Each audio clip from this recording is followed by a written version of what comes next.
예, 오늘 본문의 시간적 배경은 24절에 나오는 대로 아람 왕 베나닷이 그의 온 군대로 사마리아를 에워쌌을 때입니다. 북이스라엘과 아람은 서로 평화를 유지한 기간도 있었지만 그 기간은 짧았고 대부분 서로 적대하는 관계였습니다. 두 나라 간의 최근 상황은 24절에 나오는 이후에라는 표현을 따라 전문맥을 살펴보면 알 수 있습니다. 전문맥에서 아람 왕은 신하들과 이스라엘 침공 작전을 세운 뒤에 목표를 세우고 쳐들어옵니다. 그런데 어떻게 알았는지 이스라엘 군사들이 목표로 삼은 곳을 이미 방비하고 있습니다. 작전이 실패한 것을 보고 아람 왕은 다시 작전을 짜서 다른 곳을 침공해 들어가는데 이번에도 이스라엘 군사들이 버티고 있습니다. 그런 일이 계속 반복되니 아람 왕은 자기 신하들 중에 첩자가 있는 것 같다 하지만 신하들 중 하나가 전혀 뜻밖의 말을 합니다. 우리 주 왕이여 아니로소이다. 오직 이스라엘 선지자 엘리사가 왕이 침실에서 하신 말씀을 이스라엘의 왕에게 고하나이다. 그 신하의 말은 사실이었습니다. 아람 왕이 작전 회의를 할 때마다 하나님의 사람이 그것을 알고 이스라엘 왕에게 말해 주었고 이스라엘 왕은 군사를 보내 엘리사가 말한 그곳을 방어한 것입니다. 아람 왕은 상황상 신하의 말이 맞다 판단하고 전략을 바꾸어 먼저 엘리사를 잡으려 합니다. 그리고 엘리사가 있는 도단으로 말과 병거와 많은 군사를 보내서 밤중에 그 성읍을 에워싸 버립니다. 이후에 일어난 이런 유명한 사건인데요.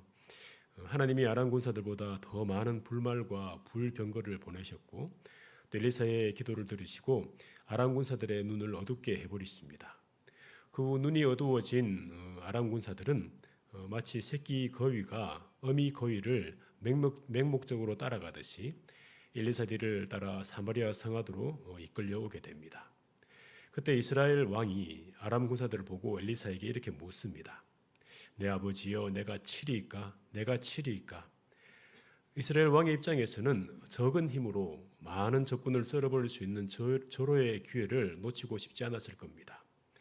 이스라엘 왕의 물음에 엘리사는 그들을 죽이지 말고 잘 먹여서 돌려보내라고 합니다. 아람 군사들은 엘리사를 잡으러 왔다가 사마리아 성에서 몰살당할 뻔했는데 엘리사의 선대로 죽음을 면하고 아람으로 돌아갑니다. 아람 왕은 사마리아에서 돌아온 군사들에게 무슨 일이 있었는지를 전해 들었을 텐데요. 아마 그 일이 아람 왕에게는 굴욕으로 느껴졌던 것 같습니다. 그 일이 있고 나서 얼마의 시간이 지난 후 아람 왕은 다시 군대를 모아 이스라엘을 침공한 것이 오늘 본문의 상황입니다. 학자들은 아람 군사가 다시 침공한 시간을 수년 후로 보는데요. 아람 군사들이 사마리아 성을 에워쌀 정도면 엘리사가 살려보낸 군사들에다가 더 많은 군사를 더해서 아람 왕이 보낸 것 같습니다. 인간적인 생각으로는 북이스라엘의 수도 사마리아가 포위되는 위기 상황이 발생하기 전에 전문맥처럼 아람 왕의 작전을 미리 알려주셨으면 어땠을까 싶습니다. 하지만 하나님은 어떠한 도움도 주지 않으시고 사마리아가 어려움에 처하게 하십니다. 사마리아가 처한 어려움은 말할 수 없이 비참했습니다. 아람 왕이 그의 온 군대로 성을 포위해버리니 사람도 물자도 성 안으로 드나들 수 없었고 그로 인해 성 안의 사람들은 크게 굶주리게 되었습니다. 성 안에 굶주리는 사람은 많고 먹을 것은 점점 떨어지는 상황에서 평소라면 거들떠 보지 않은 것들이 엄청나게 값비싸졌는데요. 25절을 보시면 아람 사람이 사마리아를 에워싸므로 성중이 크게 줄여서 나귀머리 하나에 은 80세겔이요 비둘기 똥 4분의 1 갑에 은 5세겔이라. 사람들이 먹을 음식이 얼마나 부족했던지 고기 몇 점 붙어 있지도 않은 나귀머리 하나가 80세겔이라고 합니다. 이 당시 은 한 세겔은 노동자의 4일치 임금이었다고 하니 나귀머리 하나 가격이 근 1년치 임금인 셈입니다. 또 비둘기똥은 하푼테라고 불리우는 비둘기똥 모양의 콩으로 볼 수도 있고 또 먹기 힘든 음식물 찌꺼기나 또 채 예물지 않은 씨앗으로도 볼 수 있는데요. 평상시라면 먹지 않았을 비둘기 똥 조금이 20일치 임금을 내야 구할 수 있는 귀한 음식이 되었습니다. 소나 양 같은 가축들은 이미 다 잡아먹었고 다른 곡식도 동일한 상황에서 낙이 머리든 비둘기 똥이든 돈을 주고 구할 수만 있으면 그나마 나을 텐데 그마저도 못 구하고 굶주리는 사람들이 많았던 것 같습니다. 음식을 구하지 못해 굶주린 백성들이 어떤 지경까지 나갔는지가 26절 이하에 나옵니다. 이스라엘 왕, 다시 말해 아합의 아들 여호람 왕이 성박 상황을 살펴보려고 성 위를 지나갈 때 한 여인이 도움을 청하며 소리칩니다. 여인의 외침의 왕은 27절에서 이렇게 말합니다. 왕이 이르되 여호와께서 너를 돕지 아니하시면 내가 무엇으로 너를 도우랴? 타작마당으로 말미암아 하겠느냐? 포도주 틀로 말미암아 하겠느냐? 왕은 타작마당도 비어 있고 포도주 틀도 비어 있는 힘든 상황에서 하나님이 돕지 않는데 자기가 뭘 할 수 있겠냐 하면서 무슨 일로 자기를 불렀는지 묻습니다. 여인은 왕에게 자신의 상황을 말하는데요. 28절 29절에서 이렇게 말합니다. 여인이 대답하되 이 여인이 내게 이르기를 내 아들을 내놓아라. 우리가 오늘 먹고 내일은 내 아들을 먹자 하매 우리가 드디어 내 아들을 삶아 먹었더니 이튿날에 내가 그 여인에게 이르되 내 아들을 내놓아라. 우리가 먹으리라 하나 그가 그의 아들을 숨겼나이다.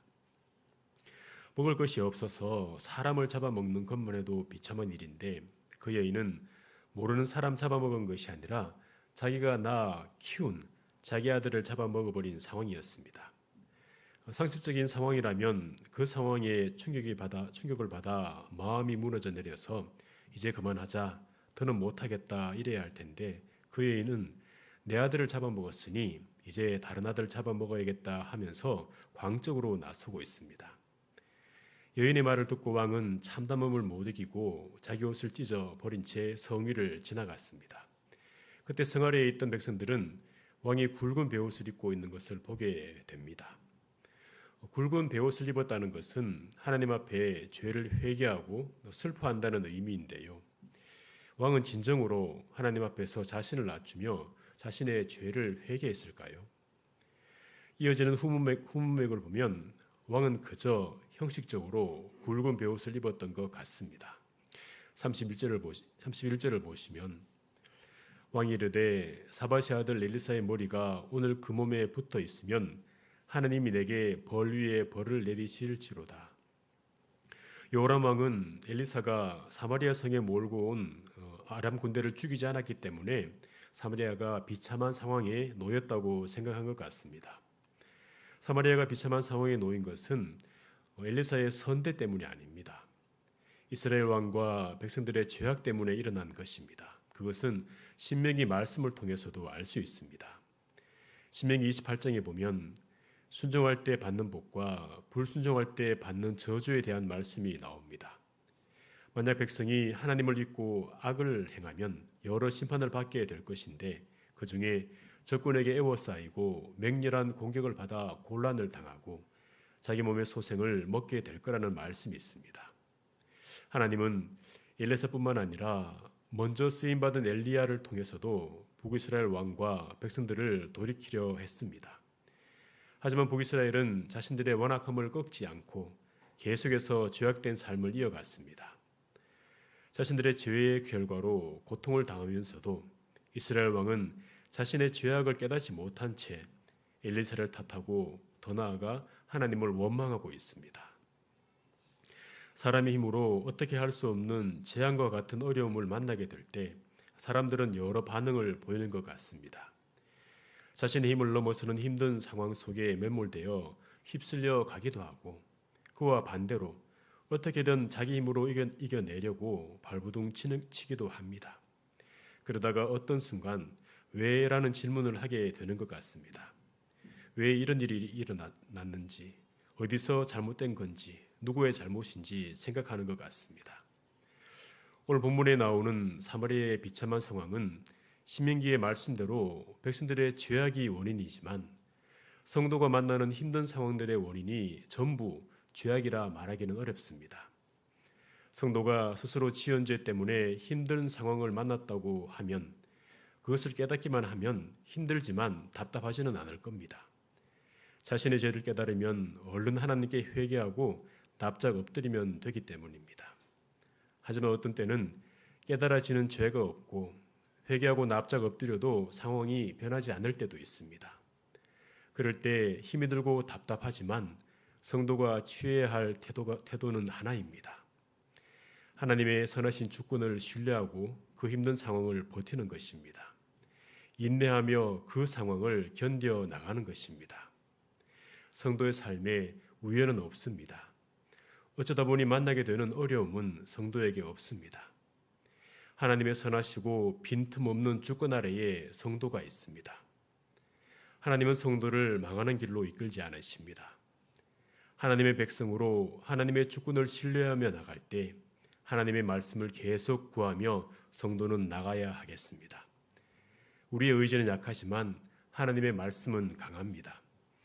하나님께서 내게 허락하신 어려움이구나 하는 생각이 들 때 하나님께로 더 가까이 나아가 말씀을 구하시며 견뎌 나가시길 바랍니다. 견뎌 나가는 그 시간이 인간적인 눈으로 보면 그저 무의미한 시간처럼 보이지만 하나님께서 허락하신 그 시간을 통해 우리 안에 빚으시려는 것이 있습니다. 하나님의 신실하심을 기억하며 힘들고 어려운 시간을 잘 견뎌 나가시길 바랍니다.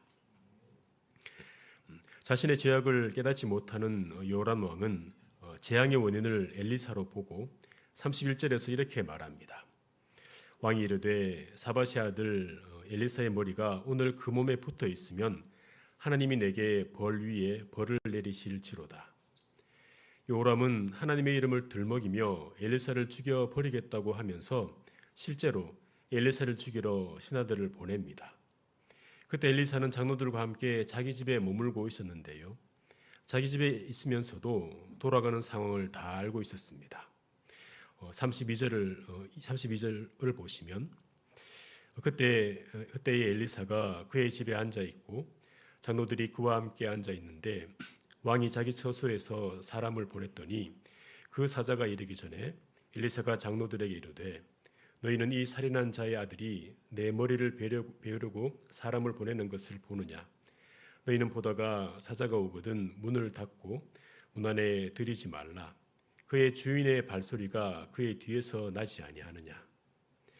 신하들이 엘리사를 잡으러 왔을 때 신하들만 보낸 것이 못 믿어웠는지 요아람 왕도 친히 엘리사 집으로 온 것 같습니다. 엘리사 앞에 온 왕이 계속해서 사리를 드러내고 있었는지는 모르겠지만 왕은 엘리사에게 사마리아의 상황을 푸념하듯이 이렇게 말합니다. 이 재앙이 여호와께로부터 나왔으니 어찌 더 여호와를 기다리리요.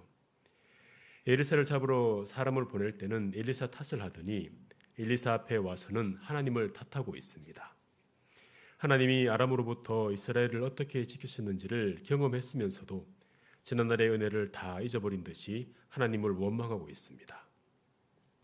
하나님 앞에 엎드려 회개하며 은혜를 구하는 게 아니라 하나님을 탓하는 이스라엘 왕을 보면 더 무거운 재앙을 당해도 할 말이 없다 싶습니다.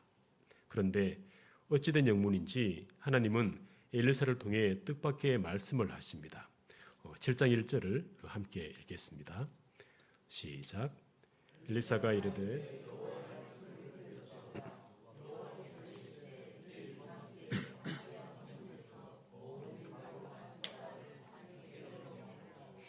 보리도수아를 한 세일로 매매하리라 하셨느니라. 엘리사가 전한 말씀대로라면 먹을 것이 없어서 자기 아들까지 잡아먹는 비참한 상황이 단 하루 만에 완전히 바뀐다는 말입니다. 인간적인 판단으로는 도저히 믿을 수 없는 말씀이지만 백성들을 속여온 거짓 선지자가 아니라 하나님께서 쓰시는 참 선지자가 전해준 말씀이라면 믿기 힘들어도 믿어야 하는 말씀입니다. 그런데 왕의 곁을 지키는 시종무관 하나는 엘리사가 전해준 말씀에 여호와께서 하늘에 창을 내신들 어찌 이런 일이 있으리요 하면서 믿지를 않습니다. 하나님이 백성들의 완악함에도 불구하고 은혜를 베풀겠다 하시는데도 그 말씀을 믿지 않습니다. 엘리사는 하나님의 말씀을 믿지 않는 그에게 네가 네 눈으로 보리라 그러나 그것을 먹지는 못하리라고 말하는데요. 엘리사의 말은 후문맥에서 하나님께서 아람 군사들을 겁을 먹고 도망하게 하실 때 그대로 이루어지게 됩니다. 사마리아 성에 갇혀 있던 이스라엘 왕과 백성들은 그들의 죄악으로 인해 기근 속에서 괴로워하다가 자기 아들까지 잡아먹는 비참한 상황에 놓였습니다. 그렇게 비참한 상황에서 그들은 자기 죄를 돌아보고 회개한 것이 아니라 엘리사와 하나님을 원망했고 하나님의 말씀을 믿지 않았습니다.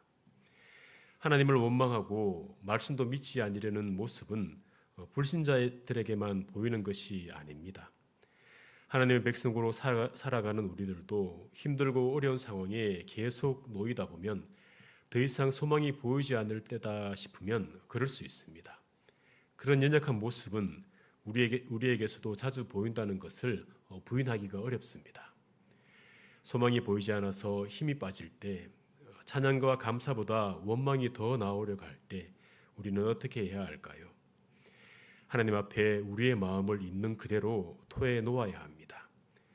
다른 사람 앞에서가 아니라 하나님 앞에서만 그 마음을 오롯이 토해 놓아야 합니다. 하나님은 우리가 얼마나 연약한 존재인지를 알고 계십니다. 흙으로 먼지로 빚어진 존재라는 것을 아십니다. 우리가 견디다 못해 우리의 마음 그대로를 토해 놓을 때 하나님은 그 마음을 거부하지 않으시고 받아주시며 들어주십니다. 하나님 앞에서 우리의 바닥이 드러나 버리는 것은 수치스러운 것이 아닙니다. 사람 앞에 드러나면 수치이겠지만 우리를 잘 아시는 아버지 하나님 앞에서는 수치스러운 것이 아닙니다. 힘들고 어려운 상황을 만날 때, 그 힘든 상황이 계속되어 소망이 보이지 않을 때, 그때가 하나님 앞으로 나아가야 할 때입니다. 하나님의 말씀에 더욱 귀를 기울여야 할 때가 그때입니다. 눈앞에 힘든 상황에 몸과 마음이 매이는 것이 아니라 하나님의 말씀에 매여 말씀이 주시는 소망을 붙잡게 되는 은혜가 우리 모두에게 있기를 소망합니다. 오늘은 아람 왕이 사마리아를 포위했을 때 여호람 왕과 백성들이 어떻게 행했는지를 살펴보았습니다. 소망이 보이지 않게 되었을 때 하나님을 원망하고 말씀을 거부하는 것이 사람의 죄악된 모습이고 연약함입니다. 하나님의 백성이라 해도 힘든 상황 속에 있으면 그런 연약한 모습들이 일어날 수 있습니다. 행여 소망이 보이지 않는 힘든 상황에 계신다면 그런 중에서도 하나님 앞에 나아가 마음을 토해놓는 은혜가 있기를 바랍니다. 소망이 보이지 않을 때라도 우리의 소망이 오직 주님께 있다는 것을 기억하며 하나님 앞으로 나가게 되는 은혜가 우리 모두에게 있기를 소망합니다. 이제 같이 한번 기도하실 때